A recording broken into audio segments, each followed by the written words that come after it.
Welcome to online English class, the fastest, easiest, and most fun way to learn English. Hi everyone, I am PB. I am with you and you stay with me. In my videos, one after one, I would like to show you how you can get a platform to enrich yourselves in English. For maintaining continuity with my previous videos, today I would like to discuss tense and time. So dear viewers, let me tell you from where the word tense has come. The word tense has come from the Latin word tempus. Tempus means time. So tense denotes the time of a verb. Now let's have a look on the whiteboard. Tense সময় বা কাল। Tense শব্দটি Latin শব্দ tempus থেকে এসেছে। টেম্পাসের অর্থ হচ্ছে time বা সময়। তাই কোনো ভার্বের কাজ সম্পন্ন হওয়ার সময়কে টেন্স বলে। Tense denotes the time of A verb. Tense is mainly of three types. Tense প্রধানত তিন প্রকার: present tense, past tense, future tense. But each tense has four parts. So tense is overall of 12 types. যদিও tense প্রধানত তিন প্রকার, প্রত্যেকটা টেন্সের চারটি করে ভাগ রয়েছে। এর জন্য টেন্সকে সাধারণত 12 প্রকারের ভিতরে অন্তর্ভুক্ত করা যায়। তাই টেন্স 12 প্রকার। প্রেজেন্ট টেন্সের চারটি ভাগ রয়েছে: present indefinite tense, present continuous tense, present perfect tense, present perfect continuous tense. Similarly, past indefinite tense, past continuous tense, past perfect tense, past perfect continuous tense. Similarly, future indefinite tense, future continuous tense, future perfect tense, future perfect continuous tense. Now, dear viewers, I would like to discuss present indefinite tense and how to recognize present indefinite tense. So let's have a look on the whiteboard. Also, we will learn how to transfer a Bengali sentence into English. Now, dear viewers, বর্তমানকালে কোনো ক্রিয়ার কাজ সাধারণভাবে হয় বা যা অভ্যাসগত কর্ম বা চিরন্তন সত্য, এরূপ ক্রিয়ার কাজকে প্রেজেন্ট ইনডিফিনিট টেন্স বলে। In English, present indefinite tense denotes or indicates an action in the present times, or habitual fact, or eternal or universal truth. সাধারণ কাজগুলো কেমন? সে বই পড়ে, আমি যাই, সে খায়, তারা আসে। অভ্যাসগত কর্ম: আমি রোজ সংবাদপত্র পড়ি, সে প্রত্যহ মাছ ধরে। চিরন্তন সত্য বাক্য: সূর্য পূর্ব দিকে ওঠে, পৃথিবী সূর্যের চারিদিকে ঘোরে। রিকগনিশন প্রসেস, চেনার উপায়: প্রেজেন্ট ইনডিফিনিট টেন্স চিনতে গেলে তো চেনার উপায় প্রথমে ভার্বটাকে আইডেন্টিফাই করতে হবে এবং সমাপিকা ক্রিয়াটা আইডেন্টিফাই করতে হবে। সমাপিকা ক্রিয়ার শেষে অ, এ, তে, এতে, রস্যই, না, অন্ত্যেষ্টা, করি, করে, করেন, যাই, যাস ইত্যাদি উচ্চারিত হবে। Another important thing is sense. By utilizing sense, you can identify sense and tense. So utilize sense and identify tense. Now I would like to write down structure and its uses. প্রতিটা টেন্সের তিনটি করে গঠন হতে পারে। ঠিক একইভাবে present indefinite টেন্সের তিনটি গঠন আছে। গঠন তিনটে হচ্ছে অ্যাফার্মেটিভের একরকম গঠন, ইন্ট্রোগেটিভের একরকম এবং নেগেটিভের একরকম।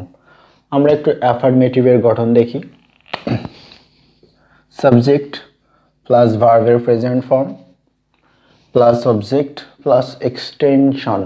এক্সটেনশন অর্থাৎ সংযোজিত অংশ, সেখানে অবজেক্ট বাদে টাইম, প্লেস এবং অন্যান্য ধরনের অ্যাডভার্ব ব্যবহার হতে পারে। তো subject third person singular number হলে প্রেজেন্ট ইনডিফিনিট টেন্সের ক্ষেত্রে ভার্বের শেষে এস বা ইএস যোগ হবে। তো কোন কোন ভার্বের শেষে এস হবে এবং কোন কোন ভার্বের শেষে ইএস হবে সেটা একটু দেখি। যেসব ভার্বের বানানের শেষে ও, SH CH double S X এই সমস্ত অক্ষর বা অক্ষরগুলো থাকে, সেই সমস্ত ভার্বের শেষে এর যোগ হবে। বাংলা থেকে ইংরেজি করার নিয়ম। বাংলা থেকে ইংরেজি করতে হলে প্রথমে বাংলা বাক্যের সমাপিকা ক্রিয়াটি খুঁজে বের করতে হবে। তারপর ওই ক্রিয়াটি 12টি টেন্সের কোনটির চেনার উপায়ের সাথে মিল আছে সেটা বুঝতে হবে।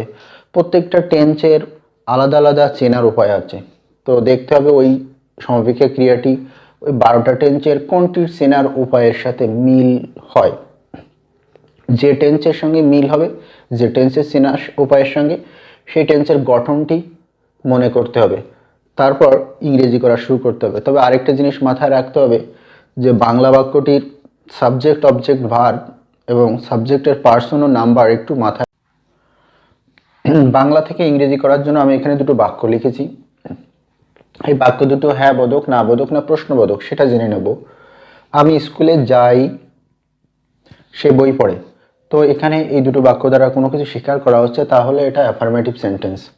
এখন জানবো এই বাক্য দুটোর টেন্স এবং এই বাক্যের ভিতরে সাবজেক্ট অবজেক্ট ভার্ব বা এক্সটেনশন আছে কিনা। তো আমরা জানি এখানে ভার্ব যাই শেষে রস্যই উচ্চারিত হচ্ছে, তো রস্যই প্রেজেন্ট ইনডিফিনিট টেন্সের সিনার উপায়ের সঙ্গে ম্যাচ করে, তাহলে এটা প্রেজেন্ট ইনডিফিনিট টেন্স। আর এখানে আমি এই শব্দটা কি একটু জেনে নিই। আমি এই যাওয়া কাজটা আমি করছি, তাহলে এটা সাবজেক্ট। আর এখানে অবজেক্ট আছে কিনা একটু জানি। কি যাই, কাকে যাই নেই, কিন্তু কোথায় যাই আছে, অর্থাৎ এখানে প্লেস আছে, তো এটা অবজেক্ট না, এটা এক্সটেনশন। এখন এটাকে এই গঠন অনুযায়ী ইংরেজি করার চেষ্টা করব। তো প্রথমে আমরা দেখি গঠনের সাবজেক্ট আছে আই, তারপর ভার্ব আছে গঠনে গো। তো এখানে দেখি সাবজেক্ট ফার্স্ট পারসন, তাহলে এস বাই এস যোগ হওয়ার কোনো সম্ভাবনা নেই। তারপরে আমরা কি বাকি আছে এক্সটেনশন টু স্কুল।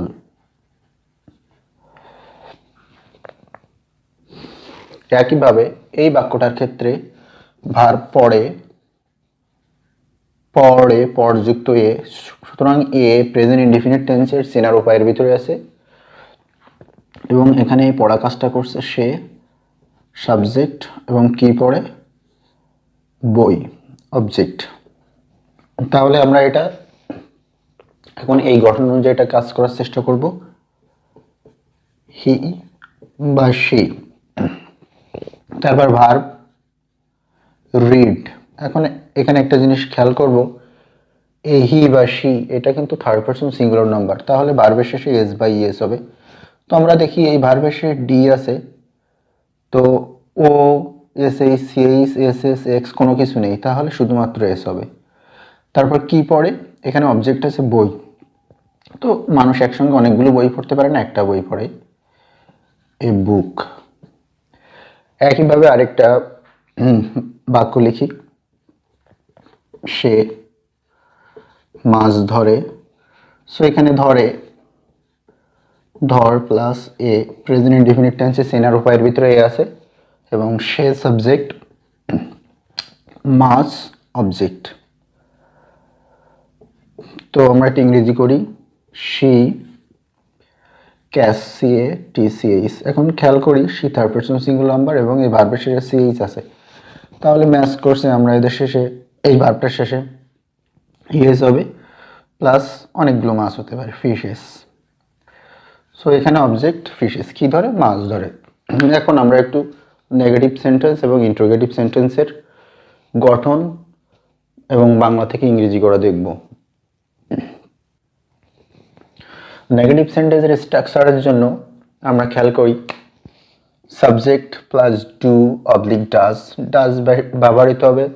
সাবজেক্ট যদি থার্ড পারসন সিঙ্গুলার নাম্বার হয় তাহলে প্লাস নট প্লাস ভার্বের present form plus object plus extension. আমরা এখানে দেখব কিভাবে বাংলা বাক্য থেকে ইংরেজি করা যায় নেগেটিভ সেন্টেন্স। সে মাছ ধরে না, তো আমরা এখানে বুঝতে পারছি যে এখানে অস্বীকার করা হচ্ছে, তো এটা নেগেটিভ সেন্টেন্স। তো গঠনটা একটু অনুসরণ করি সাবজেক্ট সেই থার্ড পারসন সিঙ্গুলার নাম্বার, তাহলে ডাজ আসবে, does plus not, does not, she doesn't. এবারে ধরা ইংরেজি আসবে বা বিয়ন, তো এখানে বিয়ন ধরা, ক্যাশ, হি ডাজেন্ট ক্যাশ। তারপর অবজেক্ট কি ধরে না, মাছ, ফিশেস।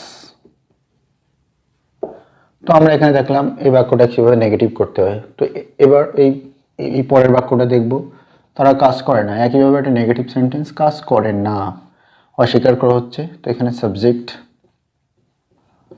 তারা, কাজ করা একটা ভার্ব, এটা ভার্ব, তাহলে আমরা এটা ইংরেজি করব তারা, দে।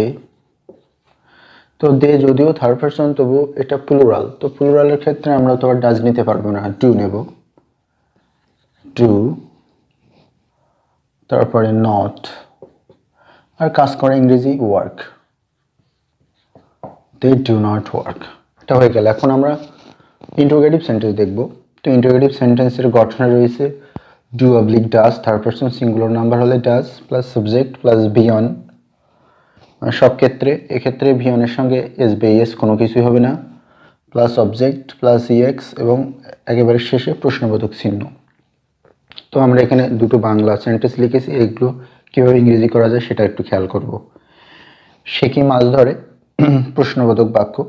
তো এখানে আমরা দেখতে পাচ্ছি যে এখানে ডু কি ডাজ বসবে, এটা সাবজেক্টের উপর নির্ভর করবে। তো এখানে সাবজেক্ট সে, তো সে অবশ্যই থার্ড পারসন এবং একজন সিঙ্গুলার, তো ডাজ। তারপরে গঠনে আছে সাবজেক্ট শি, তারপরে গঠনে আছে ভি ওয়ান। তো এখানে ধরা ইংরেজি দেখবো আমরা, এটা verb, catch, does she catch, তারপরে কি ফিশেস, অবজেক্ট এখানে আছে আর প্রশ্নবোধক চিহ্ন। তো এটা আমরা হয়ে গেল, গঠন অনুযায়ী করলাম। একইভাবে এটা করার চেষ্টা করব, তারা কি স্কুলে যায়। তো এখানে আমরা ডু কি ডাজ ব্যবহার করব, সেটা আমরা সাবজেক্টের দ্বারাই বুঝতে পারবো। তো এখানে সাবজেক্ট রয়েছে তারা, প্লুরাল অনেকগুলো, তাহলে অবশ্যই ডু আসবে, ডু। তারপরে তারা, দে। এবারে গঠন অনুযায়ী ভার্ব আছে, যা ইংরেজি গো। তারপরে এখানে অবজেক্ট নেই কিন্তু প্লেস আছে, তো টু স্কুল। তো স্কুলের আগে কেন টু হয়েছে, এরা আমরা অন্য একটা ভিডিও প্রিপোজিশনের ব্যবহার সম্পর্কে যখন জানবো তখন এটা দেখব। Another exceptional use we know, if the verb ends with ss, ch, o, x, es will be added if the subject is third person singular number. But ভার্বের শেষে ওয়াই এবং ওয়াই এর পূর্বে কনসোনান্ট থাকলে প্রেজেন্ট ইনডিফিনিট টেন্সে subject third person singular number হলে Y এর স্থলে আই এবং শেষে ই এর যোগ হয়। তো এখানে আমি দুটো উদাহরণের মাধ্যমে পার্থক্য দেখানোর চেষ্টা করব। আমি বহন করি, এখানে সাবজেক্ট আই, বহন করা carry, C A R R Y. So এখানে দেখি ওয়াই এর আগে কনসোনান্ট আছে, তাহলে সাবজেক্ট যদি থার্ড পারসন সিঙ্গুলার নাম্বার হয় সেক্ষেত্রে কি ঘটে দেখি। He carries, C A R R I E S. So এখানে শুধুমাত্র ইএস ব্যবহৃত হয়নি, তার পূর্বে আইও হয়েছে। সুতরাং subject third person singular number হলে ভার্বের শেষে এস বা ইএস হয়, কিন্তু এই ব্যতিক্রম ব্যবহারে দেখি ভার্বের শেষে আইএস হয়েছে। So dear viewers, this is for today. In my next class, I would like to discuss present continuous tense. Until then, stay home, stay safe, and stay with my channel. And also don't forget to subscribe my channel. Thank you very much for watching my video.